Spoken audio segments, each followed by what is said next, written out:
She needed a fence fixed before winter swallowed her ranch whole. He needed a meal, but the work he did couldn't be measured in nails or rails, because somewhere between storms and silence, he mended something she'd long given up for lost. The wind had peeled the skin off summer and left nothing but brittle light and dust behind. Out on the edge of Carrion Ridge, where the land pitched rough and wild in the gulches, Nora Bell stood beside a crumbling fence line. The hem of her skirt snagged on a nailhead. A sunburnt palm pressed her brow, as if that alone might keep the weight of everything from splitting her in two. The fence had given out completely along the east pasture. Boards gone, nails rusted to dust, posts tilting like old drunks. And beyond it, the land, hers supposedly, waited like a sleeping dog, tired and half-starved but still dangerous if poked too hard. She needed someone. She just couldn't afford anyone worth hiring. 3 weeks had passed since the last ranch hand left, taking his wages and what little goodwill he hadn't already drunk away. The crops were late, the cattle thin, and she was alone, more so than she'd ever been, which was saying something for a widow who hadn't been kissed since the war ended. That's when she saw him. He wasn't much to look at. Tall, thin, with the kind of walk that spoke more of exhaustion than style. Dust hung off his coat in layers, and his boots were more patched than leather. But his eyes, Lord, his eyes, were something different. Not kind exactly, but honest. Tired the way a man gets tired when he's done running, but hasn't quite figured out where to stop. She watched him approach from the dirt road, his hat clutched loosely in one hand, a sack slung over his shoulder that barely sagged. Most men wouldn't have come all the way up the drive, not unless they were selling something or running from worse. But this one looked like someone who had nothing left to lose. "You the owner?" he asked, voice low, steady. Nora nodded. "I am."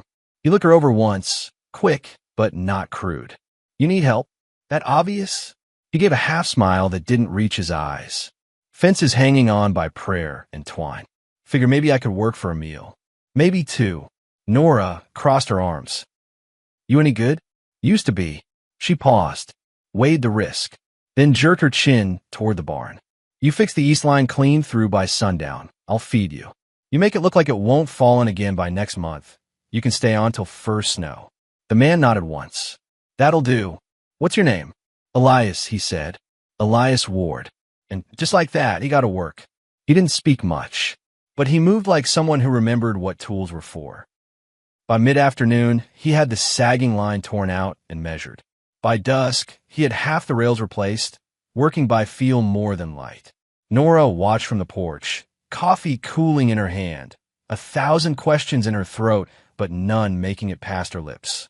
When the sun dropped, and he finally stopped, she waved him inside. He ate like someone who'd gone days without food, but still remembered his manners.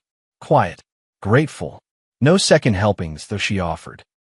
He only leaned back and said, "Thank you," like he meant it in more than one way. "You from around here?" she asked. He shook his head. "Used to ride cattle trails west of Denver. Before that, Arkansas. Before that, nowhere that matters." She studied his hands, nodded, scarred, familiar in a way that made something in her chest ache. "You been on the road long?" "Too long." Nora didn't press. She knew the look of someone outrunning ghosts.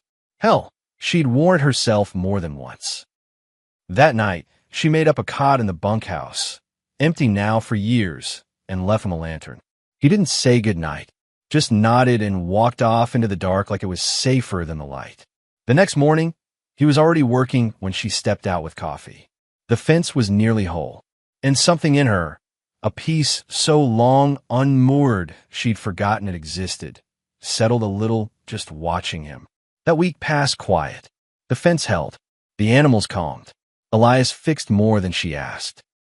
Tack room shelves, cracked water troughs, even the roof shingles that had been slipping since August. But it wasn't just the work. It was how he moved around her. Careful, present. He didn't flinch when she spoke sharply, didn't vanish when things got hard. He stayed. And in Nora's life, that was rarer than gold. Still, she didn't ask about his past, and he didn't offer, until the night the thunder rolled in. A storm cracked the sky wide open, thunder louder than anything she'd heard in years. She ran to the barn to check the horses and found Elias already there, one hand on a mare's flank, murmuring soft, steady words that didn't sound like English. He looked up, rain dripping off his brow. "She's fine. Storm spooked her," Nora said, stepping inside. "Storms spook everything," he muttered. She stepped closer. "Even you." He didn't answer, just stroked the mare's neck and said, "I used to ride with the company. Union side. Last year of the war. Nothing noble. Just blood and smoke. I've been walking since." Nora's breath caught. She touched the mare too, grounding herself. "You running from something, Elias?" He looked at her then, not like a drifter, not like a man hoping for pity, like a man who wanted to believe someone might still listen. "I'm trying to remember what it means not to." The silence that followed wasn't empty. It was sacred. That night, she left the door to the house unlocked for the first time since her husband died. She didn't invite him in. She just didn't lock him out. And in the hush between lightning cracks, she wondered if fixing a fence could really undo what time had taken. She didn't have an answer yet, but for the first time in years, she wanted one. Elias didn't come into the house that night. Not through the front door anyway. Nora knew because she lay awake listening, each creak of the old wood settling, each brush of wind against the shutters, waiting to hear footsteps on the stairs that never came. She didn't know if she wanted them to or not. But when morning arrived and the smell of coffee drifted in from the kitchen, she knew he'd been there. The tin pot was full, the kindling box restocked, her back porch swept clean. He left no note, no explanation, just the comfort of order where there hadn't been any before. By the time she stepped outside, Elias was already in the south pasture with a spade over one shoulder and a coil of wire slung across the other. The eastern fence was now a thing of pride. Not just fixed, but shaped, clean-cut, and strong. A straight line against a horizon that hadn't held still in years. He moved with quiet intention, never in a rush, never idle. His shoulders worked like gears, steady, tireless. The kind of man who could have lived 5 lives and never told a soul about one of them. "You sleep at all?" she asked, brushing a wisp of gray from her eyes. Elias looked up, squinting against the glare. "I do better when I'm tired. Work helps. You fix in the drainage now?" "Trying," he said. "Couple more rains, and that slope's going to carry off half your topsoil." Nora tilted her head.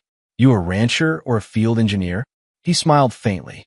"Just a man who's seen too many places let themselves fall apart for lack of care." She didn't reply. Just stepped beside him, boots crunching in the dust. "After the fence, you'll stay on?" she asked after a long silence. "Help through winter?" Elias hesitated, not because he hadn't thought about it, but because he clearly had. "If you want me to, I wouldn't ask if I didn't." He nodded, slow and thoughtful. "Then I'll stay." And that was that. They didn't shake on it, didn't spell it out in words. But from that day on, Elias moved like the land was his to guard. And Nora watched him like a woman who'd forgotten how to trust herself for doing just that. The days folded into one another. He ate meals at her table now, though he never sat until she did. Sometimes she caught him glancing at the worn shelf of books in the parlor. He never touched them, but one night she asked if he liked to read, and he said, "Only when it rains," like it was something sacred. So she left a copy of The Prairie Traveler by his bedside in the bunkhouse, and the next morning it was missing, but not gone. When he sat on the porch that night, he held it in his hands, one thumb dog-earing a page like it mattered. They spoke more now, about nothing, mostly. Calves born early, apples gone sour on the back tree, that hawk that kept circling the barn. But in those nothings were everything else. She learned his mother died, birthing his brother, who didn't live either. That he was raised by an uncle who drank and hit hard but taught him to tie knots tight and ride straight. That he once rode dispatch for a colonel who couldn't read. That he'd buried men, both friend and foe, with the same kind of reverence. And he learned that Nora had once taught numbers to children who'd rather throw stones than memorize their tables. That she had a weakness for sourdough and black licorice, but not sweets. That she'd buried a husband in the spring and a childless womb in the fall. That the house she kept so tidy hadn't heard laughter in years. Neither pitied the other. Which perhaps is why the trust between them grew the way it did. Until the boy came. It was early October when she found him, barefoot, bleeding, not much more than 10 years old. He was curled beneath the cedar out back, arms wrapped around his knees, face smeared with tears and dust. Nora hadn't heard a horse, hadn't seen a wagon, just the shape of him, too small, too still against the roots. She knelt beside him, fingers light on his shoulder. "Sweetheart," she whispered, "where's your people?" He didn't answer, just flinched. Elias appeared at her side like a shadow. His face darkened when he saw the blood on the boy's sleeve. "Abandoned," he said quietly, "or running." They carried him inside. Nora cleaned the cuts, old lash marks mostly, some fresh, all cruel. Elias didn't say a word, but Nora saw his jaw tighten with each bandage. The boy didn't speak for 2 full days. Not until Elias, sitting quiet in the corner, said, "You got a name?" And the boy, eyes flicking between them, whispered, "Tommy." That night, Elias stayed in the house. Slept in a chair beside Tommy's bedroll, arms crossed, boots off but close. Nora didn't argue, because when Tommy woke screaming sometime after midnight, it was Elias's hand that calmed him. Elias's voice that soothed him back into sleep. "You think someone's coming for him?" she asked the next morning, quiet over coffee. "No," Elias said. "You think he's running from someone?" Elias nodded. "Yes." Nora felt something cold pass through her chest. "Do we send word to the sheriff? He'll just end up with another family that wants the money, not the boy." "And what are we?" Elias looked at her, long and hard. "Maybe something better." Tommy stayed, not because they told him he could, but because he never asked to leave. He followed Elias like a shadow, learned how to split wood, how to saddle a horse, how to tie a proper slipknot. Nora taught him how to sweep floors without missing corners, how to check for blight in the root cellar, how to knead bread with your wrists, not your fingers. One night, he asked if he could call them Ma, and Pa. Nora felt her throat close up. Elias just nodded once. "You can call us whatever makes you feel safe. But nothing stays quiet forever, especially not peace." It came on a Tuesday, 2 men riding up the lane with guns on their hips and cruelty in their eyes. They said they were family, said the boy was theirs, said they'd come to collect. Tommy ran the second he saw them, straight into the house, straight into Nora's arms. Elias stood between the riders and the porch like he was made of stone. "We're not here to cause trouble," the taller man said. "We just want what's ours." "He's not yours," Elias said flatly. "Got papers say he is." "Let me see him." The man grinned. "You the law?" "No," Elias said, "but I know what a lie smells like." The man dismounted. "I smell something else. A man protecting a boy that ain't his. A woman pretending she's got a family when all she's got is a mouth to feed and no name on the paper." Nora stepped out then, and she didn't look weak. She looked furious. "He's not yours," she said, "and if you try to take him, you'll have to go through both of us." The man smiled wider. "I was hoping you'd say that." He reached for his gun, but Elias was faster. He didn't draw. He didn't need to. He stepped close, too close, and knocked the man clean to the dirt with one brutal, precise swing of his fist. The second man drew and aimed, but Elias was already moving. Nora fired. She didn't hesitate. The bullet hit the man's leg, and he screamed, dropping the gun and crawling for his horse. "You come back," Nora said, "and next time, I won't aim low." The 2 of them left in a cloud of curses and dust. That night, Tommy asked if they'd ever come back. Elias sat beside him. "Maybe, but we'll be ready." And Nora, brushing the boy's hair back from his eyes, said, "We already were." Later, as the fire cracked low in the night, wrapped itself around the porch, Elias turned to her. "You didn't have to fight." "I did," she said. "Why?" "Because this is the only family I've ever had, and I'm done letting people decide what I'm allowed to keep." Elias looked at her for a long time, then reached out and took her hand. "I'm not going anywhere, Nora." She didn't speak. She just held on tighter. The days after the standoff felt strangely quiet, like the air was holding its breath around the ranch. The men hadn't returned, but their threat lingered, stitched into the silence between Nora and Elias, shadowing every glance they shared. Tommy, for his part, went back to his chores like nothing had happened, but Nora noticed how he always kept within earshot of the house now. He didn't say so, but he was listening for gunfire, for boots, for yelling. Elias noticed too. He'd started checking the fence lines more than usual, riding the perimeter before dawn and again before dusk. He cleaned the rifle every 2 nights now, even when it didn't need it. And whenever he passed Tommy in the yard, he rested a hand briefly on the boy's shoulder, a quiet reassurance, as steady as the man himself.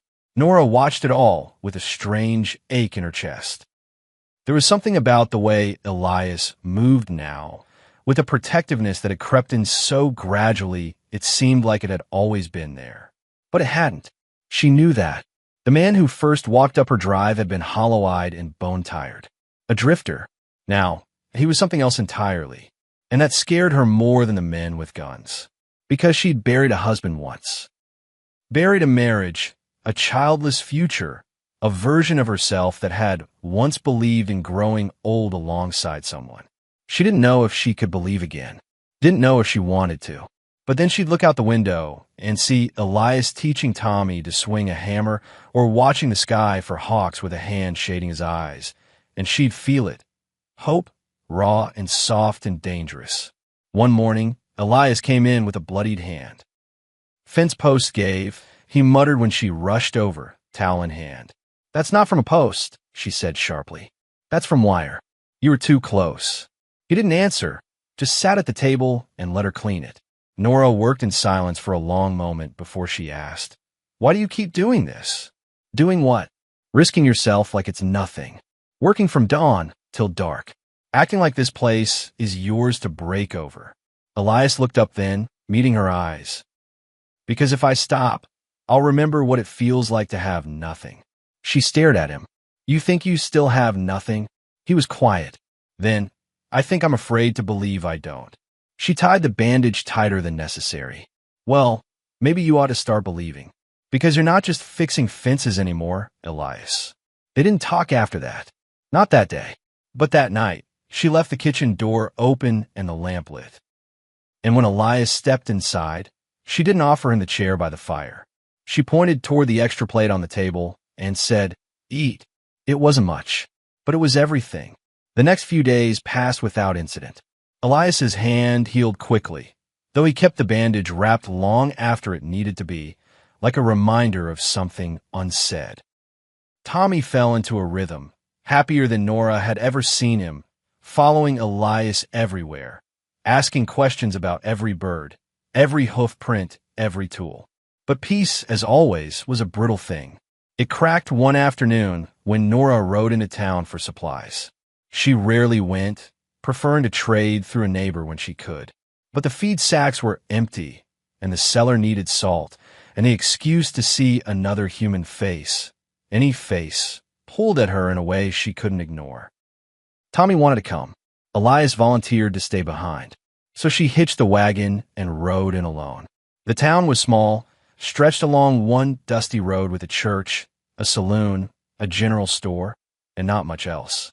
People looked up when she passed, their gazes lingering. Some nodded. Others didn't. Nora had never been welcome in town, not really.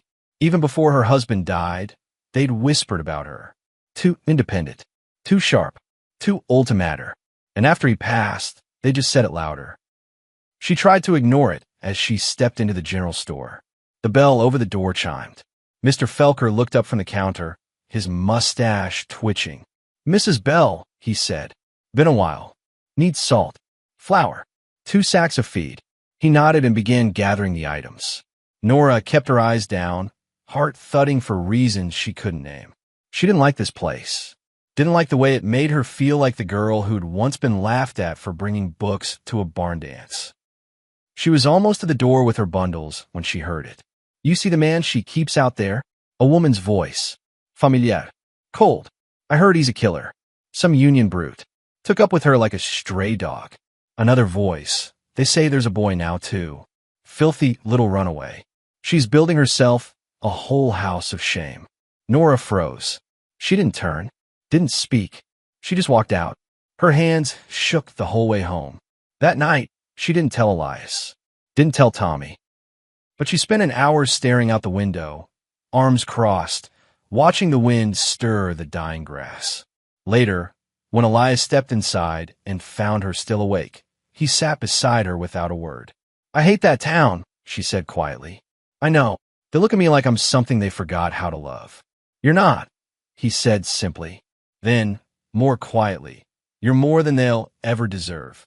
Nora turned to look at him. "You always this good with words?" "No," he said, "just with you." She didn't kiss him, not yet, but she thought about it long after the lamp went out, and she dreamed about it later still. That week, a frost came early. The mornings were crisp, and the horse's breath came out in clouds. They covered the windows in quilts and moved the chickens closer to the house. Elias stacked firewood by the door and added an extra layer of hay to the barn stalls. Tommy built a scarecrow out of old boots and a frayed shirt and named it Deputy. Nora laughed so hard she cried. It felt like a life, a real one. And so, of course, that's when everything broke. It was mid-afternoon. Nora was kneading dough, humming under her breath when she heard the horse. Just one. She wiped her hands, stepped outside, and stopped. The man on the horse was young. Too young, pale, and nervous, his boots too clean. But it wasn't him that made her heart drop. It was the letter he held, the seal she recognized. Her husband's family, the Lawsons. Vultures in fine coats. He handed it to her without speaking, just tipped his hat and rode off. She didn't open it for hours. When she finally did, Elias read it over her shoulder. It was brief. The Lawson estate had been sold. Her late husband's debts called in. The land she'd clung to all these years, the land she'd broken herself over, was under review. The ranch could be taken, unless she found a legal husband to hold it. By winter, she looked up, eyes wide with disbelief.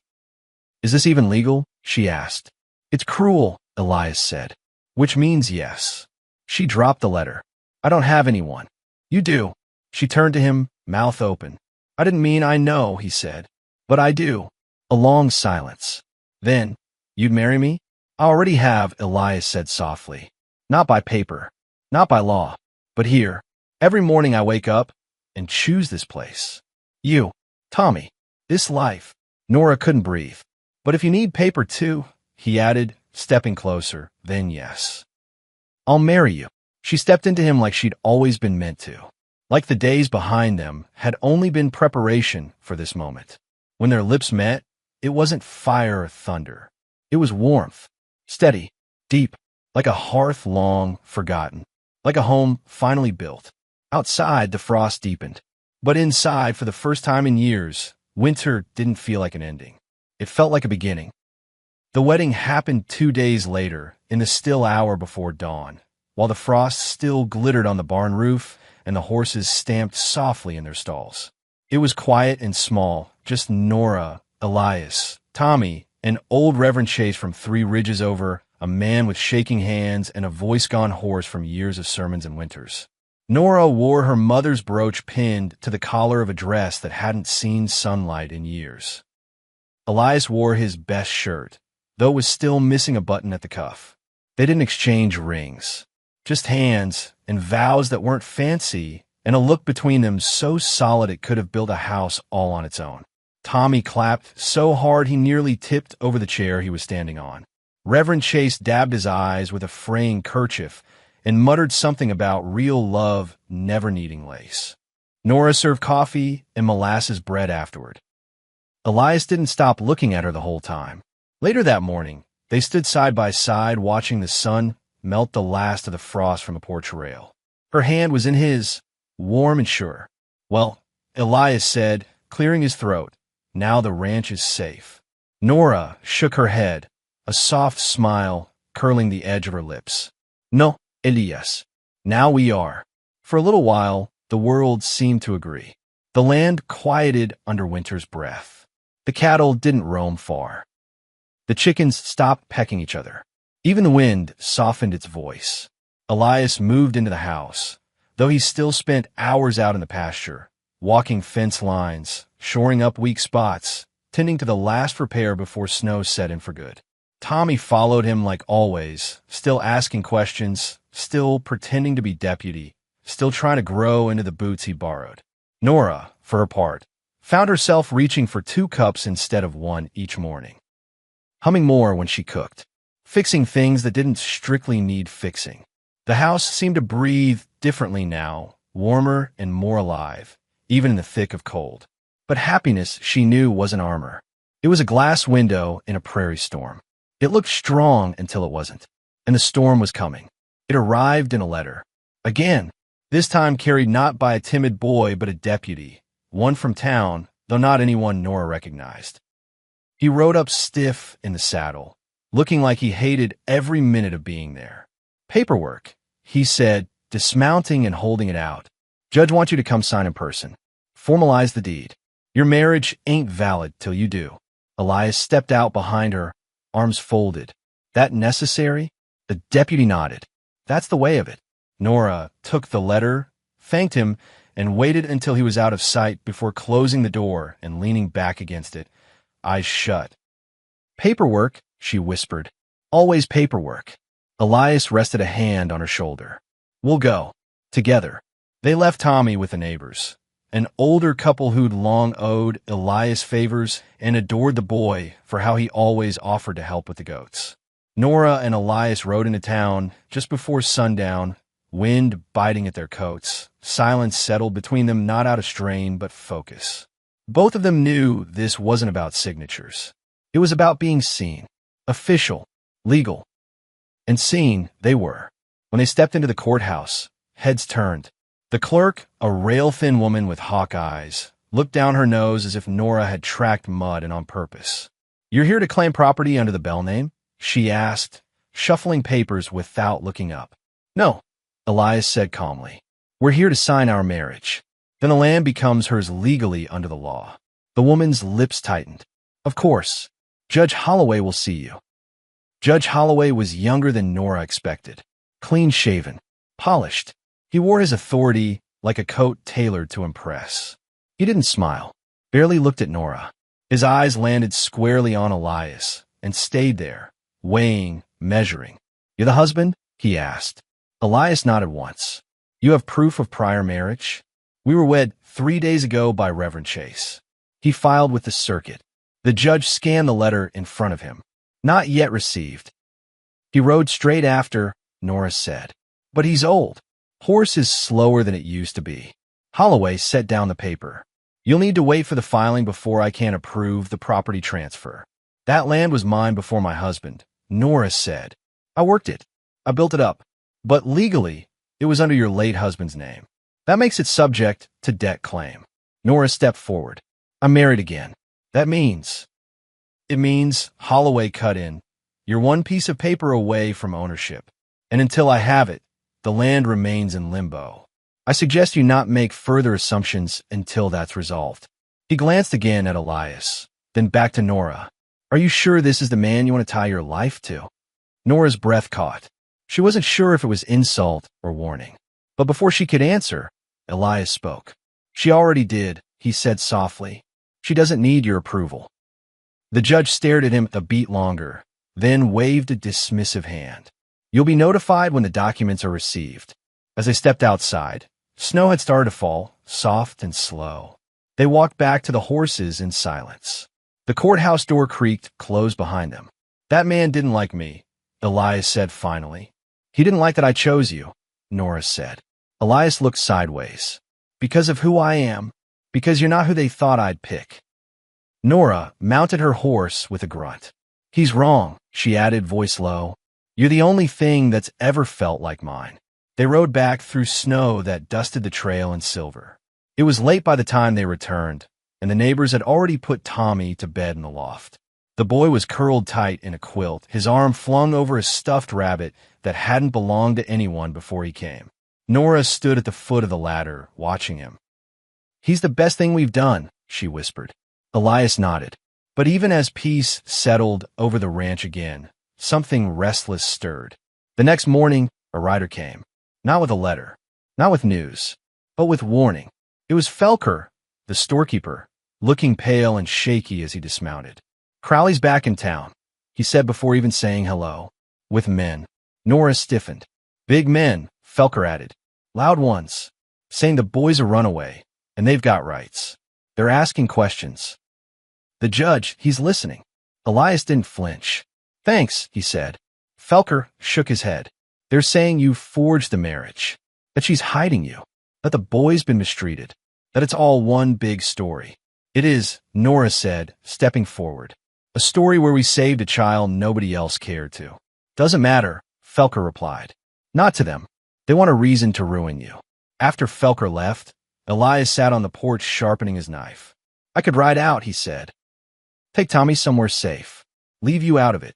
You do, Nora said, and I'll follow you. He looked at her. You don't have to.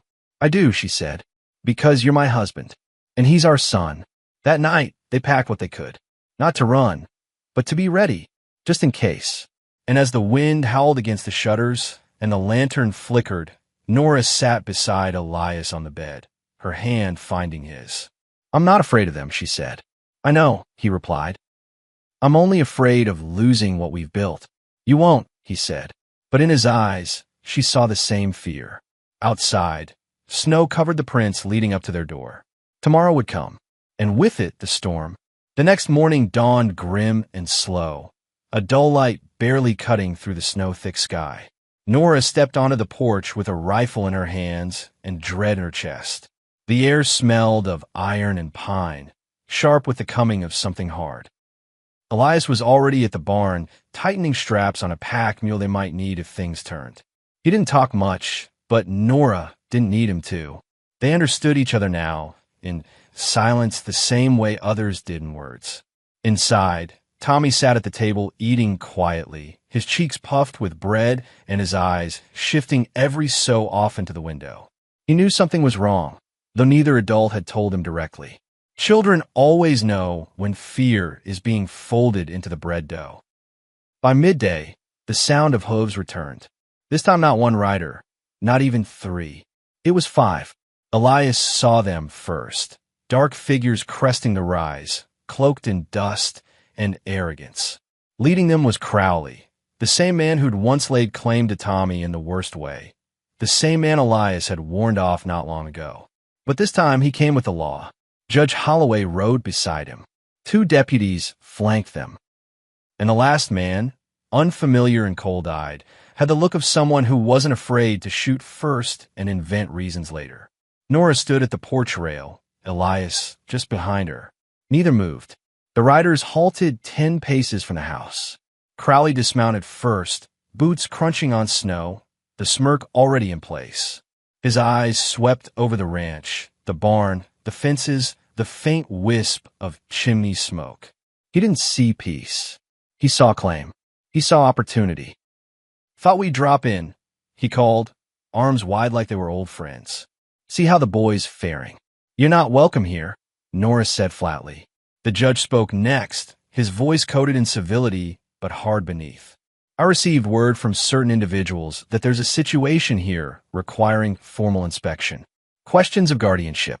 Questions of legality. What you received, Elias said, stepping forward, was hearsay from a bitter man. Crowley snorted.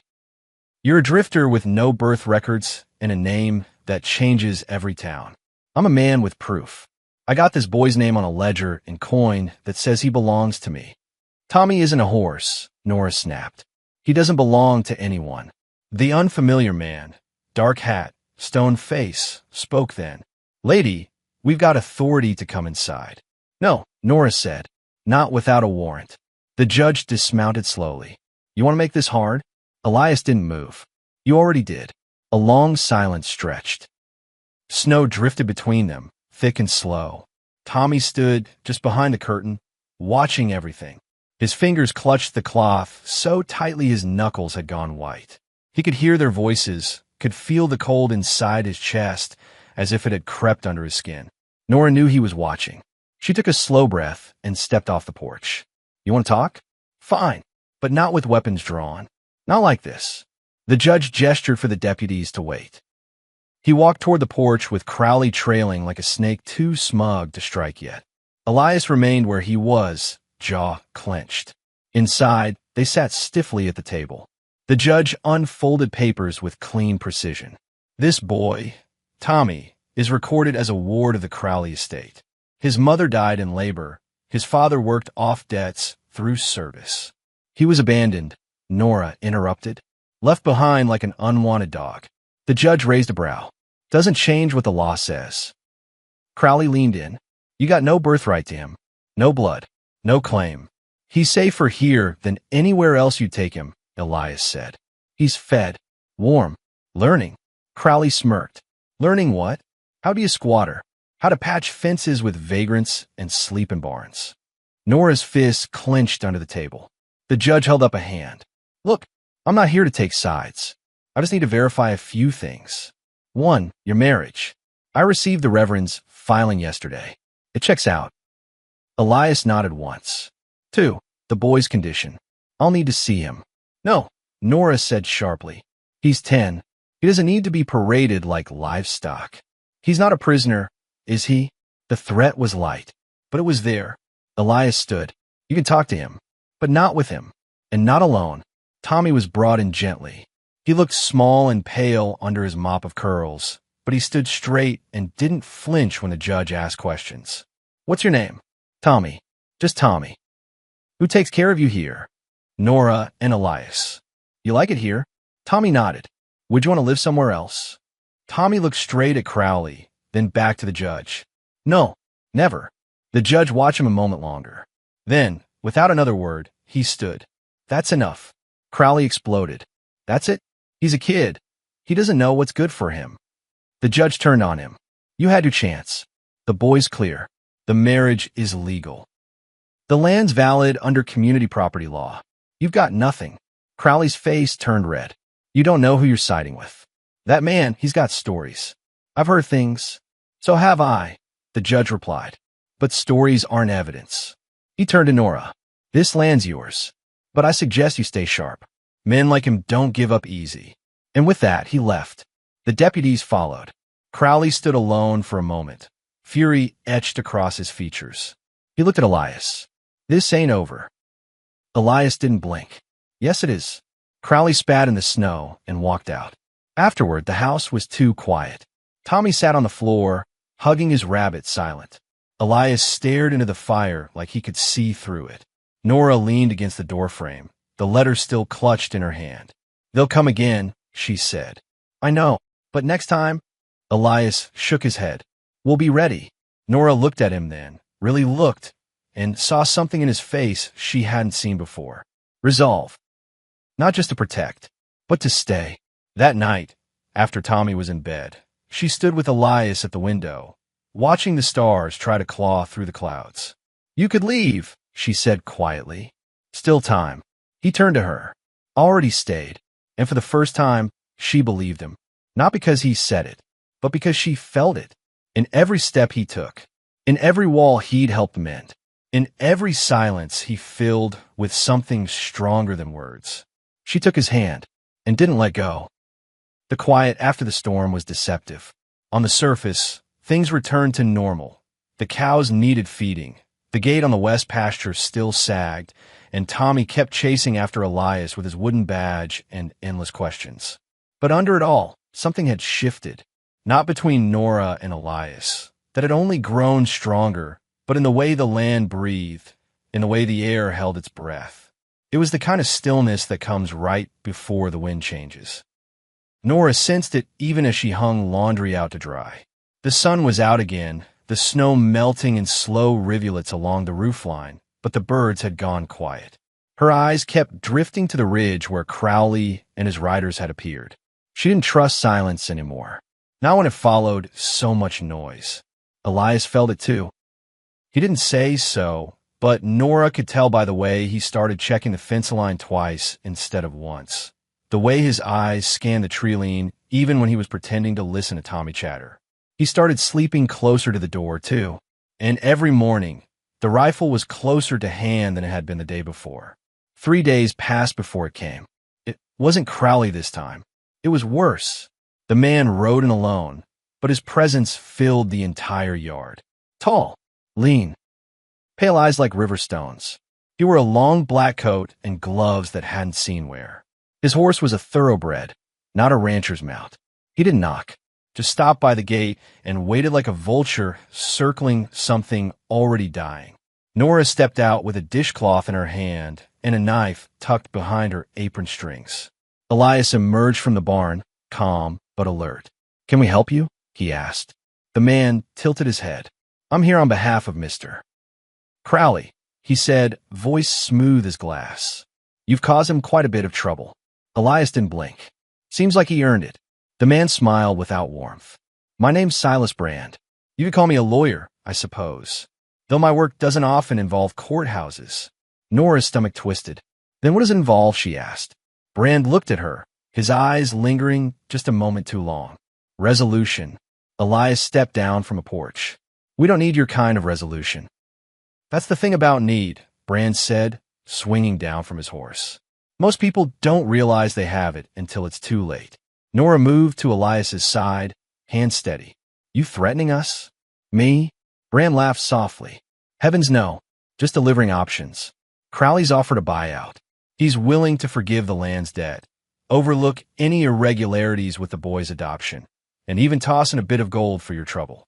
All you have to do is walk away." Elias didn't move. "You always open offers with veiled threats?" Brand's smile didn't fade, only when dealing with people who think they're safe because of a piece of paper. Tommy appeared in the doorway just then, barefoot and holding his rabbit. Brand's eyes flicked toward him. Nora noticed. She stepped in front of Tommy without hesitation. "You'll get your answer now," she said. "No," Brand sighed. "Then we do this the harder way. I'll file injunctions. Dispute your marriage claim. Dig through your past until I find something dirty enough to stick. And if that fails, well, Crowley's patient. Land changes hands in a dozen ways. One of them's always legal." He turned to leave. "Think it over," he added.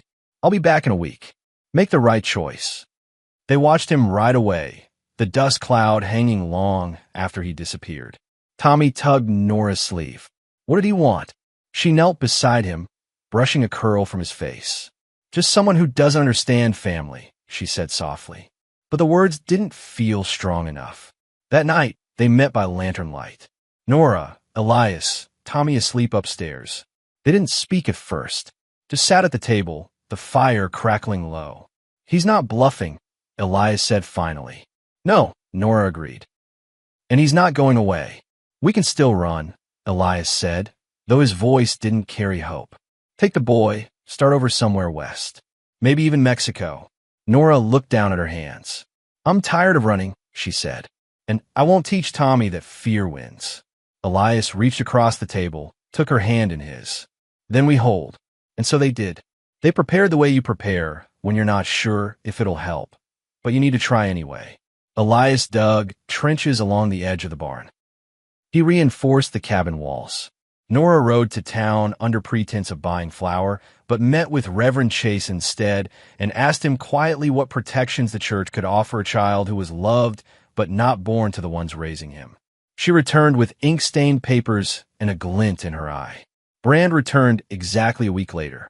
This time, he didn't dismount. "Last chance," he called. Elias stood at the gate, the signed affidavit in hand. "You can take this back to Crowley," he said. "Filed with Reverend Chase. Sworn under law. This boy is ours now. Every way that matters." Brand's smile didn't reach his eyes. "Then I suppose we'll see you in court." "Do that," Elias said. And Brand turned and rode, but this time, something was different. Elias didn't relax. Neither did Nora, because men like Brand didn't fail. Not twice. And sure enough, 2 days later, fire came. They heard it first, midnight, wind howling louder than usual. Then the smell, bitter, oily smoke. Elias bolted up, grabbing his rifle, yelling for Nora. She was already throwing her coat over her nightgown, shoving boots on Tommy, who was dazed with sleep and fear.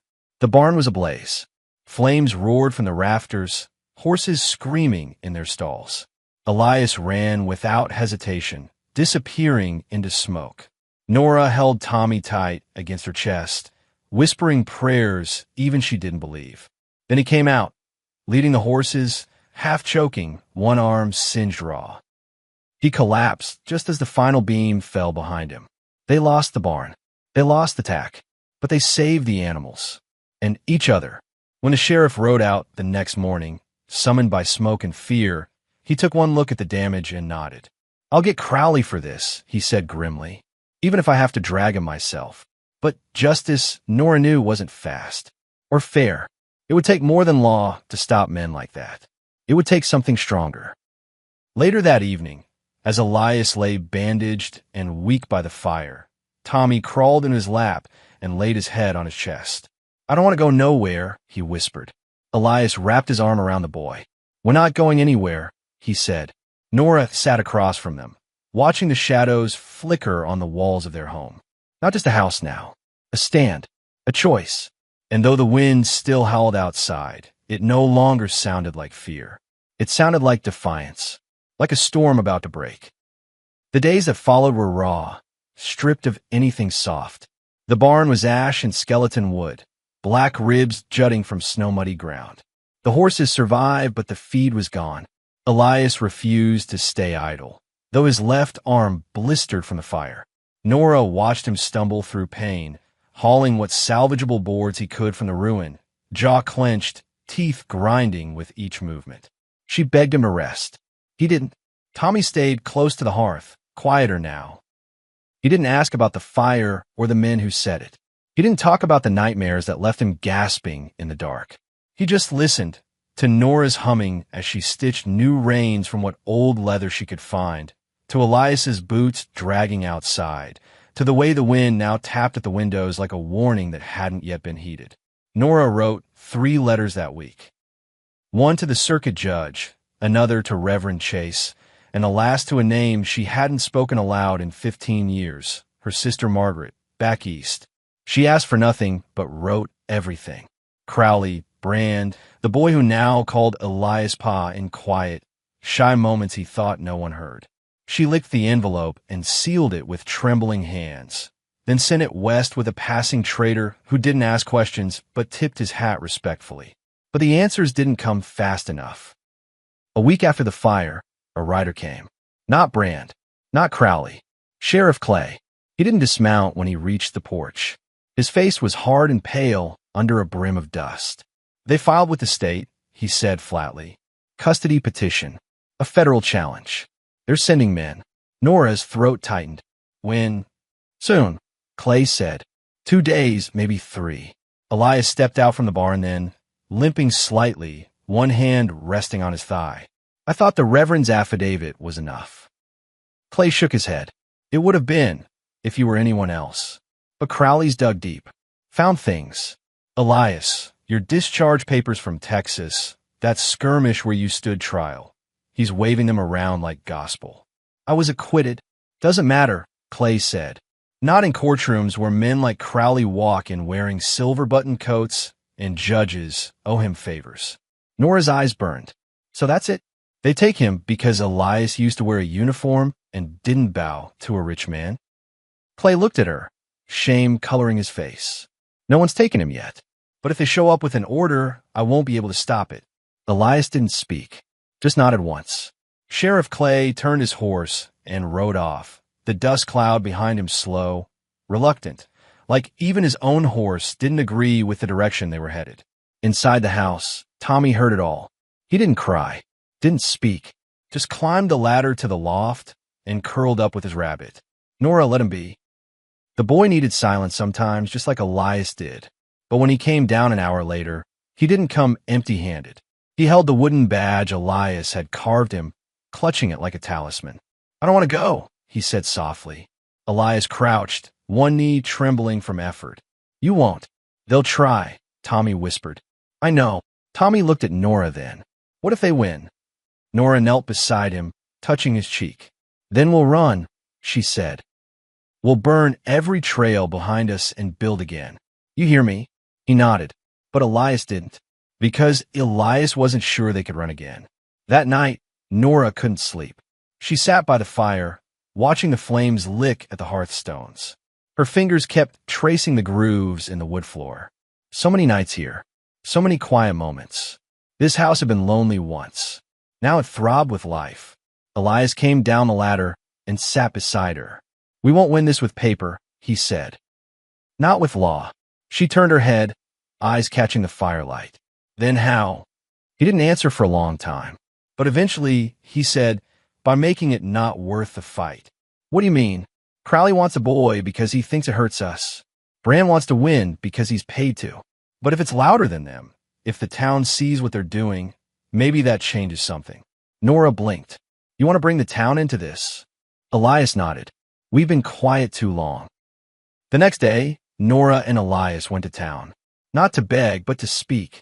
Elias went to the blacksmith first.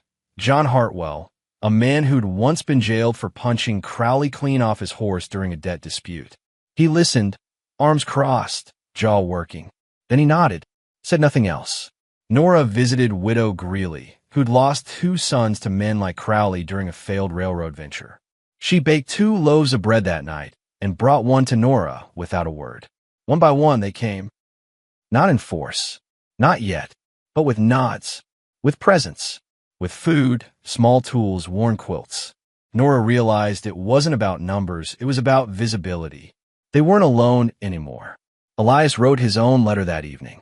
This one to a man named Colonel Dane, a name he hadn't said since the war. He didn't tell Nora what it said, only that Dane owed him a favor. A big one. When Bran arrived again, he didn't ride alone. He brought 2 uniformed men and a paper rolled in red twine. Elias met him at the gate.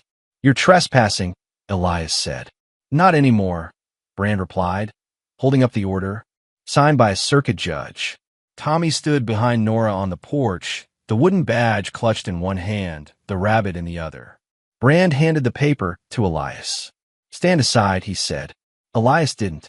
Bran nodded once, signaling the men forward. That's what happened. The church bell rang once. Then again, and again. Footsteps. Dozens. From the trees. From the ridge. From behind the mercantile. Townsfolk. Blacksmith Hartwell. Widow Greeley. Reverend Chase. Even old man Tillis, who hadn't walked straight in 5 years. They came quiet. They came slow. But they came. Elias didn't look back. He didn't need to. Bran stared. This isn't a trial, he snapped. This is a court order. And these are witnesses, Nora said. Bran looked at the men flanking him. One of them hesitated. Do it, Bran hissed. But the man stepped back. I didn't sign up for this, he said. This ain't right. Bran turned red. Furious. He reached for Elias. And that's when the second bell rang. Not from the church, but from the distant rise behind the town. A single rider. A black coat. Military buttons. Colonel Dane.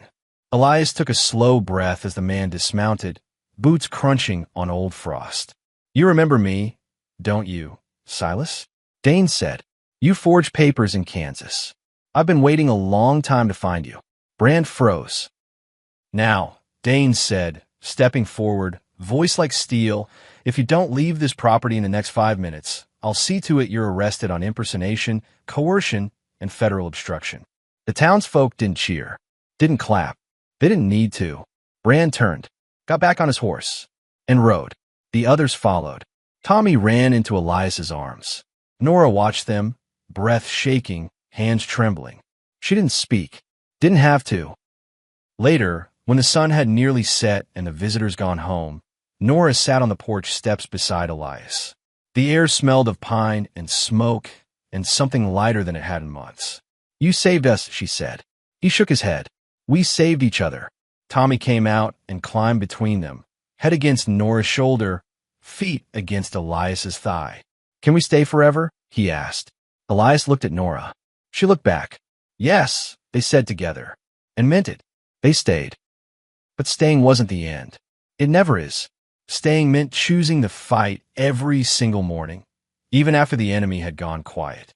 It meant mending fences, not just wood and wire, but hearts stretched thin, faith cracked in places too deep to see from the outside. They stayed, and the world kept spinning, but now it spun differently, like the land finally acknowledged they had earned their place. That winter passed slower than most. Not crueler, but lingering. The barn got rebuilt in pieces. Every board driven in by neighbors who never asked for thanks. Widow Greeley sent cakes. She claimed she didn't have time to bake. Reverend Chase started calling Tommy his little marshal, and even old Tillis, who had barely spoken a word since his wife died, carved the boy a toy gun from hickory and dropped it off without note. But all of that paled beside the change in Tommy. The boy who used to flinch at shadows now walked with his shoulders back, his wooden badge pinned proudly to his chest. He chased chickens with the certainty of someone who knew he belonged somewhere. He asked Elias 100 questions a day about how saddles were made, how windmills turned, whether coyotes had friends. He asked Nora to teach him letters, and she did, patiently, even when he confused B and D for the 50th time. He didn't ask about Crowley, not once. But they all knew the man hadn't vanished. He just waited. One night, near the tail end of spring, a letter arrived. No signature, just a wax seal in the shape of a stag's antlers. Nora read it first, then handed it to Elias. It was short, a threat cloaked in legalese. The land was still in dispute. Crowley's attorneys hadn't given up. The federal challenge had been dismissed, yes, but new tactics would come. Zoning, fees, levies no one had heard of before. Elias folded the letter, burned it in the hearth. Tommy watched the paper blacken, curl, vanish. What was that? He asked. Nothing worth keeping, Elias said. But later that night, when Nora couldn't sleep, she found Elias sitting on the porch, eyes turned to the horizon. The stars were thick that night, and for once, the wind was warm. Do you think it'll ever end? She asked. Elias didn't lie. No, she sat beside him. Then we'll outlast it, she said. He turned toward her, a slow smile breaking the stillness on his face. He took her hand in his, rough palm against hers. I reckon we already have. It was a month later when the circuit judge came. He arrived with a horse trailing his second mount, his robes packed in a satchel, and a law book that looked heavier than most rifles. He didn't come for Crowley. He came for Nora, for Elias, for Tommy. I heard the town stood for you, he said, looking over the porch railing. I like to make it official. They signed the adoption papers that afternoon on the same table where Elias had once carved out whittled birds during sleepless nights. Nora's hand shook, not from fear, but something deeper, gratitude so large it barely fit inside her chest. Tommy dipped his finger in ink and stamped it beside their names, proud as a rooster. The judge didn't stay for supper, but he left with a nod and something in his eyes that looked like hope. And after that, something strange happened. People stopped calling Tommy that orphan boy. They started calling him Elias's son, Nora's boy, the marshal's shadow, and then just Tommy. Crowley sent no more letters. The silence was louder than words, but Nora understood it now. Power never liked to be humiliated, and Crowley had been, not by a gun or a fight, but by a town standing up, by a family choosing each other again and again, even when it cost them everything. Years passed. Tommy grew taller. Elias limped a little worse with each hard winter. Nora found new wrinkles at the corners of her eyes, but she wore them proudly, like medals from a life well survived. The ranch thrived, slowly, quietly, a fence post at a time. Sometimes travelers passed through, strangers looking for work or shelter or answers. Nora fed them stew and let them sleep in the loft. Elias offered them chores and quiet conversation. And Tommy? He listened. He watched.